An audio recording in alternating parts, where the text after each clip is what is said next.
Oi gente, tudo bom com vocês? Eu sou a Alice e esse é o Ali aqui e hoje a gente tá aqui pra falar sobre Percy Jackson. Os 2 primeiros episódios chegaram hoje no Disney Plus, então vamos conversar um pouquinho com spoilers de tudo que rolou nesses primeiros episódios e as nossas expectativas para os próximos episódios. Pra começo de conversa, vamos falar já que a Disney fez uma boa pra gente e os episódios de Percy Jackson inicialmente entrariam no Disney Plus todas as quartas-feiras às 5 da manhã, mas fomos agraciados com um novo horário e agora os episódios de Percy Jackson vão entrar todas as terças às 11 horas da noite. Então ontem, 11 horas da noite, já dava pra gente assistir e reassistir os 2 primeiros episódios de Percy Jackson quantas vezes a gente quisesse. E aí eu tava lá, assisti, me preparei pra gente poder vir aqui e conversar sobre todos os detalhes de Percy Jackson hoje, com spoilers. Então se você obviamente ainda não assistiu os episódios, o que você tá esperando? Diz aí, tá esperando o quê?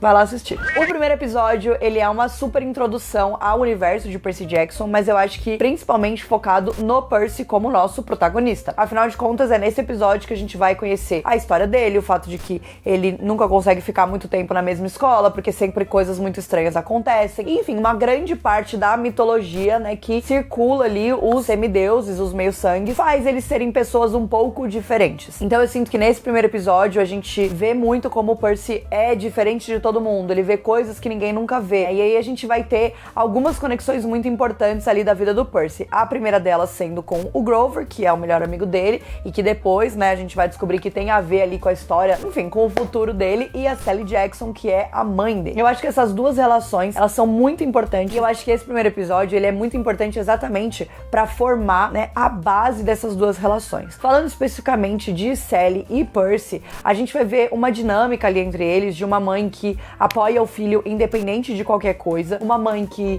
tá sempre ali pra ele, uma mãe que faz tudo por ele. Em determinado ponto agora ela tem que contar a verdade pra ele e admitir que tinham coisas que ela não estava contando pra ele até então e que isso vai mudar, obviamente, a vida dele pra sempre, mas que o tempo todo ela tava sempre tentando proteger ele dessas coisas, inclusive, né, o sacrifício final que ela faz de enfrentar o Minotauro pra conseguir distrair ele tempo suficiente pra que o Percy e o Grover conseguissem chegar no acampamento Meio-Sangue, que era o lugar onde eles estariam finalmente a salvo. Eu acho que tem vários momentos muito emocionantes entre o Percy e a Sally nesse episódio, desde momentos que a gente vê o Percy criança e a Sally contando histórias pra ele sobre a mitologia grega, sobre os deuses, sobre os heróis, né? E eu acho que uma coisa muito importante que ela fala ali nesse episódio, que é tipo assim, às vezes quem parece herói não é herói, e às vezes quem parece monstro não necessariamente é um monstro. Essa é uma temática que vai andar muito com os nossos protagonistas nessa primeira temporada, né, com todos os desenvolvimentos, as reviravoltas que a história vai ter.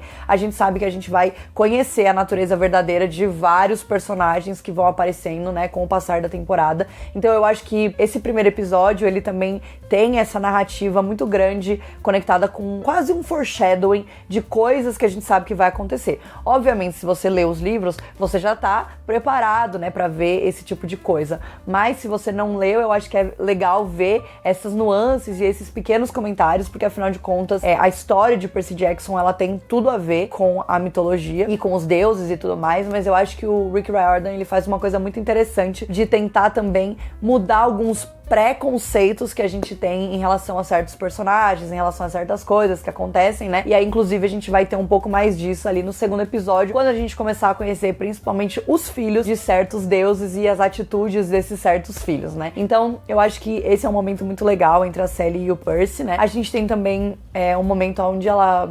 Vou até ficar...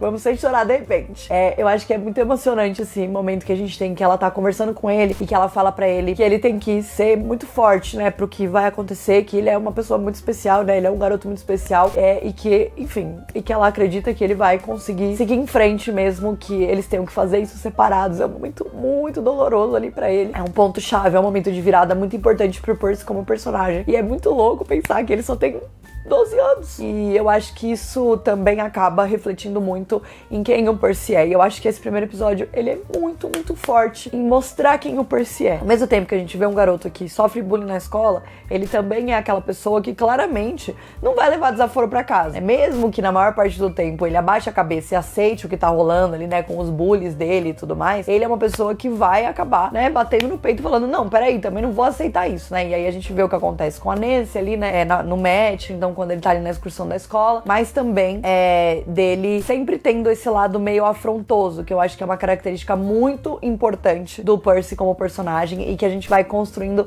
aos poucos, né? Mas é um fato que nesse primeiro episódio o Walker Scobell dá um show. Ele já entrega o Percy desde os primeiros minutos da série, né? Desde os primeiros momentos que ele aparece, ele já tá entregando tudo ali desse personagem, com essas pequenas nuances das características dele, e eu acho que isso é uma coisa muito, muito, muito incrível que, assim, me faz gostar cada vez mais do Walker e ter certeza de que ele foi realmente a escolha perfeita pro Percy. É um momento muito doloroso também do Grover. Então, depois de tudo que acontece, né, e que o Percy começa a achar que ele tá maluco, rola o gaslighting com ele, né, de tipo assim, não, nunca existiu uma senhora Dodds, o que você tá falando? Não, nada a ver. Então, existe tudo isso. E aí o Grover fala que, na verdade, o Percy realmente empurrou a Nancy e realmente foi culpa dele, e o Grover viu, e aí o Percy acaba expulso da escola. Eu acho que esse é um primeiro momento de uma quebra de confiança entre eles, mas que, óbvio, vai ser ainda desenvolvida, porque depois disso o Percy vai descobrir que o Grover, na verdade, estava guardando muitos outros segredos, né? Estava guardando muitas outras coisas, e aí, obviamente, o Grover vai ter que rebolar pra conseguir conquistar a confiança do Percy de novo, né? E eu acho que isso tudo também faz parte da jornada e da missão que, né, o nosso trio principal vai entrar nessa primeira temporada. Eu acho muito legal que isso esteja completamente conectado, né, com toda a história que tá acontecendo, tudo que tá acontecendo a partir dessa cena onde eles estão conversando com o diretor da academia. Ali no canto, bem escondidinho, a gente tem ninguém mais, ninguém menos do que Rick Riordan, o escritor dos livros, autor de Percy Jackson. Ele tá ali fazendo uma aparição, uma participação bem quietinho, né? Ele só tá reagindo, assistindo o protagonista dele sendo expulso da escola mais uma vez. Teria passado batido se eu não tivesse assistido um episódio de uma tela de cinema gigantesca, gente. Que ele tá tão escondidinho ali no canto. Olha, agora eu tô aqui, ó, sedenta, esperando pra saber se ele vai aparecer em mais uma cena, se a Beck vai aparecer, porque a gente sabe que a Beck, que é a esposa do Rick, também tava completamente envolvida aí na história. Então agora eu tô bem assim, ó, bem atenta pra tudo que tá rolando de easter eggs, né, de referências e tudo mais aí nessa primeira temporada de Percy Jackson. Eu acho que, obviamente, as cenas de batalha são momentos legais, né? Eu gostaria de ter visto um pouco mais ali da cena com a senhora Dodds, né, no começo do episódio. Eu sinto que aquela cena, ela foi muito brusca pra mim, assim, tipo, acabou e começou e acabou. E eu acho que, óbvio, tem o intuito de também fazer essa cena ainda ser uma coisa da cabeça do Percy, né? Aquele primeiro momento onde ele usa a espada, onde ele, né, vê que a caneta, na verdade, não é uma caneta. Então a gente tem ali esse momento, mas eu senti que foi muito rápido, gostaria de ter visto um pouco mais. Enquanto isso, a luta do Minotauro, pra mim, foi a minha favorita ali desse primeiro episódio. Eu acho que é uma luta muito legal e é uma luta muito Percy sem ideia do que fazer, né? Afinal de contas, ele tá meio que, assim, lutando pela vida, literalmente, porque ele não tem a menor ideia do que ele tá fazendo, não tem a menor ideia de onde ele tá indo, mas ele tá ali dando a vida pra conseguir, né, destruir o Minotauro, e aí ele consegue, de fato. E a gente tem no final do episódio aquele momento dele deitado na cama, ele tá meio, nossa, onde eu estou? Porque ele acabou de chegar no acampamento, e a gente tem a voz dela, a maior de todas. A Annabeth Chase está lá já de olho no Percy, já assim, ó, estou de olho, né? Estou de olho nesse aí que acabou de chegar. E aí chegamos ao segundo episódio, que eu acho que é um episódio brilhante, assim, é um episódio maravilhoso, com certeza era um dos episódios que eu mais estava animada pra ver, é um episódio que a gente viu rapidamente ali, teasers, né, pedaços ali, mas a gente tem o acampamento meio sangue e ele é perfeito, todos os detalhes, os chalés, né, as atividades, arco e flecha, eles fazendo as armas, eles comendo ali, né, no refeitório, o Mr. D, a gente tem, meu Deus, tipo assim, todo mundo, o Kyrian, tipo, eu acho que esse é um momento muito icônico de Percy Jackson, né, é a chegada nesse universo, e também eu acho que é um momento muito importante pro Percy também em outros aspectos, né. Obviamente é um momento importante dele chegar e dele tá tentando se acostumar com esse universo novo, dele descobrir que ele matou o Minotauro, que a mãe dele morreu, que ele na verdade é um semideus, é filho de um deus que ele não sabe quem é e que talvez nunca descubra, que ele, enfim, tá tentando, enfim, viver ali, né, uma vida inteira dentro daquele lugar, descobrir o que ele é bom, afinal de contas ele acabou de descobrir que ele tem esse background, mas eu acho que esse episódio ele é muito importante em definir algumas coisas, né. Então, primeiro de tudo, a gente ouve um pouco pouco da história do Luke, da Annabeth e da Talia. É uma história muito importante, né, que vai ter desenvolvimentos futuros também, mas é a chegada deles ali no acampamento que não só ajuda a definir bastante a relação da Annabeth com o Luke, como a relação, né, dos dois com aquela coisa de estar ali, de ter missões, de querer a glória, né, a gente vê um pouco disso sendo debatido, mas também a grande comparação dos momentos das chegadas de cada um, né. Eu acho que uma coisa que foi muito legal de ter esse impacto, e que obviamente isso faz muita parte de quem o Percy é como personagem também, é primeiro, ele falar, né, em determinado momento ele repetir que ele é filho da Sally Jackson, o fato de que a mãe dele, né, se sacrificou e deu a vida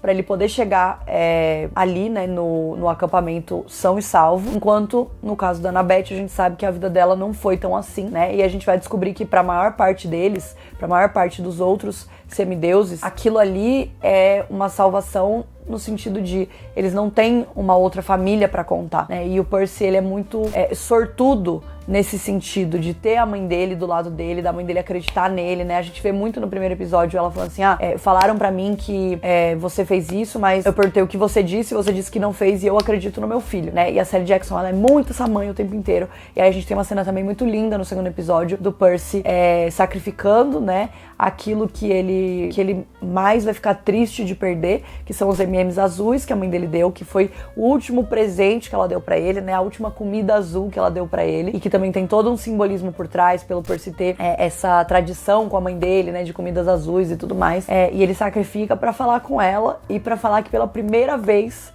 ele não tá ligando pra ela porque ele quer que ela vá buscar ele, mas porque ele acha, né, e ele acredita que ele fez amigos pela primeira vez. E a gente vê o quanto ele é bem recepcionado ali, óbvio, não pela Clarice, mas principalmente pelo Luke, né? No começo a gente vê que ele tem até um posicionamento muito defensivo, tipo assim, se você quer me encher o saco, beleza, mas você não pode esperar até amanhã. E o Luke é amigo dele, né? O Luke entrega ali uma amizade, cria uma relação, leva ele pra entender quais são as forças, né? O que ele sabe fazer de bom, conta histórias, explica pra ele sobre as dinâmicas de algumas coisas, e realmente se coloca numa posição ali de amigo do Percy, né? E aí pela primeira vez ele enxerga essa amizade. Eu acho que uma fala que me pegou muito nesse primeiro episódio é ele falando assim, pela primeira vez eu sinto que eu me encaixo, né? Eu sinto que eu faço parte, que eu não sou diferente. E aí depois a gente vai ver ele sendo reclamado pelo pai dele e que na verdade ele é sim muito diferente porque ele faz parte das crianças proibidas. Então eu acho que essa ilusão que o Percy vive em determinados momentos desse episódio de que ele fez amigos, de que ele não é diferente, né, de que pela primeira vez na vida ele vai fazer parte de alguma coisa e que em seguida ele vai descobrir que na verdade não, né, ele faz parte, mas até certo ponto. Eu acho que isso é muito importante, muito impactante também, e eu acho que também o Walker, ele entrega demais nesses momentos. E aí, obviamente, a gente tem a chegada dela, Annabeth Chase, a maior do mundo, entendeu? E a Annabeth, ela, desde o começo, eu gosto muito quanto eles colocam ela como a sabidinha, né? Porque afinal de contas ela tá o tempo inteiro olhando, observando, tomando notas, né? Eu acho que eu teria agonia de ficar perto dela porque ela tá olhando e você sabe que ela tá reparando em tudo e ela tá tomando notas de tudo. Então ela claramente desde o primeiro momento já começa a reparar no Percy, já começa a reparar na forma com que ele aparentemente tem uma relação com água, né? E a água tem uma relação com ele, e aí ela cria já as teorias na cabeça dela e ela mesma cria ali, né, a estratégia pra eles conseguirem vencer o caça-bandeiras, e que ela não coloca o Percy no looping da estratégia, né? Então desde sempre eles têm essa relação que é o embate o tempo inteiro, né? Ele falando, você tá me stalkeando? E ela, aí ele, tá. O Percy não espera que ela seja tão direta, honesta sobre as coisas que ela quer, né? Inclusive daí, o Luke vai falar pra ele que a Annabeth, ela tá sempre procurando o semideus que vai ser a pessoa que vai dar o propósito pra ela, né? Que vai dar essa missão, que ela, enfim, vai poder ir, que vai fazer ela conseguir ir atrás daquilo que ela quer e da glória que ela tá buscando e, enfim, de tudo aquilo, né? Então a gente vai ter já nesse episódio esses dois se entrelaçando assim, né, de uma forma muito sutil e que coloca os dois lugares muito diferentes comparativamente, né? Vai já criando essa relação que não é necessariamente uma amizade, como é o caso do Percy com o Luke, por exemplo, é uma relação onde talvez eles tenham interesses em comum e aí talvez isso vai fazer com que eles tenham essa necessidade de, né, embarcar numa missão juntos. Então eu acho que essa introdução é muito boa. A Lia, ela tá maravilhosa de Annabeth, maravilhosa.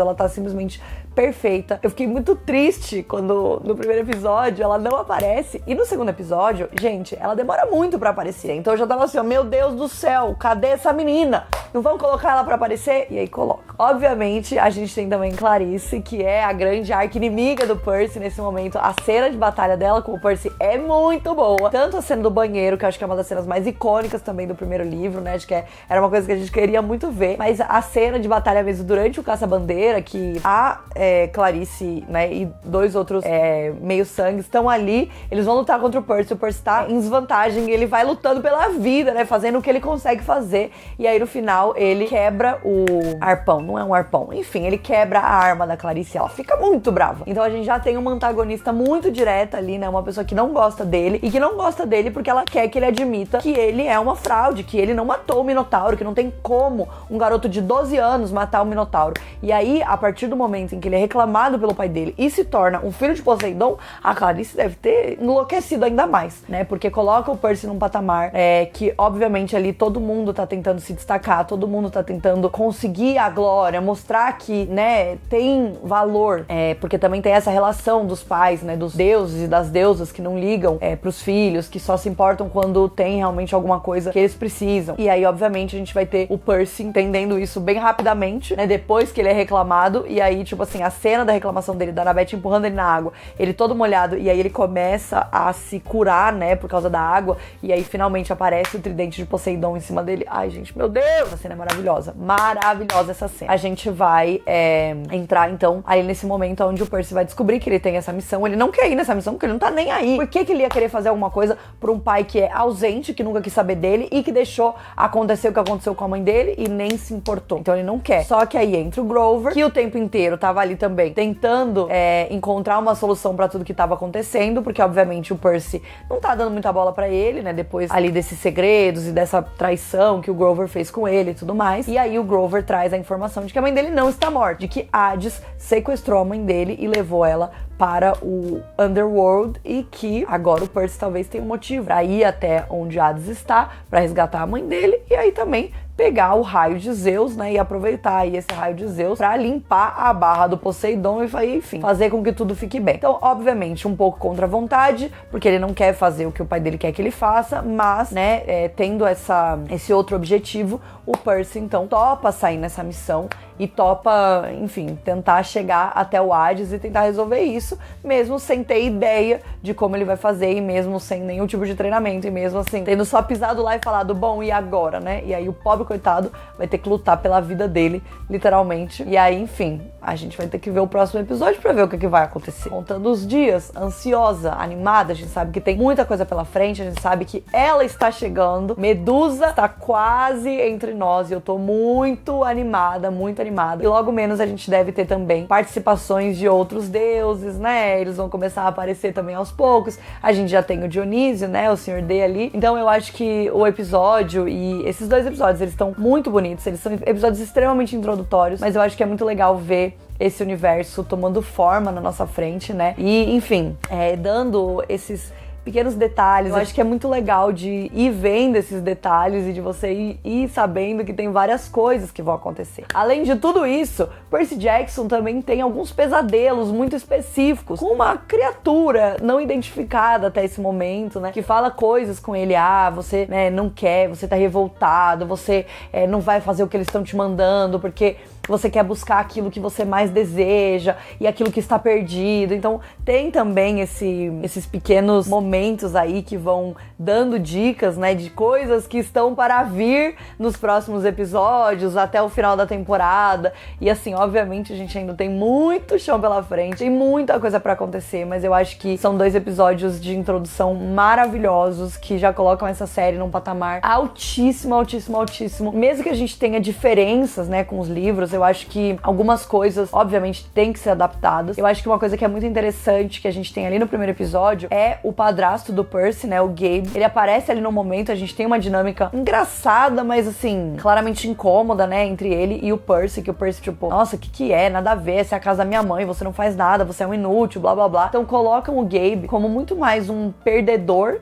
do que tanto naquele papel de um cara que é tóxico, né? Óbvio que ele é tóxico ainda assim, mas dão uma suavizada nisso e colocam ele num lado muito mais deplorável, tipo assim, nossa, esse cara é ridículo, né? E que a Sally Jackson tem um certo poder ali dentro daquele relacionamento, mas que obviamente ainda mantém a sua justificativa, ainda mantém os porquês desse relacionamento. Porque a Sally Jackson, que é uma mulher linda, que é uma mulher inteligente, entendeu? Que sabe o que quer, que tem um filho, né, maravilhoso, que tem a casa, que tem um emprego, então por que ela tá com um cara como aquele, né? Então eu acho que traz esse sentimento e suaviza certas coisas pra que o Gabe também não seja um personagem tão detestável. Ele ainda é bem detestável, mas é que nos livros eu lembro dele ser realmente um dos piores personagens que eu já tinha visto na minha vida. Então a gente tem certas mudanças, né, da interação do Luke com o Percy também, pequenas coisas, mas que eu acho que fazem muito sentido com os caminhos e o que a série tá trazendo pra gente, e me deixam ainda mais animada para o que a gente vai ver no futuro e pra outras mudanças que a gente deve ver também, e que eu vou comentar com certeza com mais detalhes no final da temporada. Eu vou fazer um vídeo de livro versus série, mas aqui aos poucos nos episódios a gente vai comentando algumas coisas que são mais importantes, que acabam se destacando mais em relação a essas mudanças. Então é isso, semana que vem eu volto pra gente conversar um pouquinho sobre o terceiro episódio de Percy Jackson. Eu já quero saber o que vocês estão achando, então deixa aqui pra mim nos comentários. Não esqueça de se inscrever no canal e de me seguir nas redes sociais, e a gente se vê no próximo vídeo. Um beijo!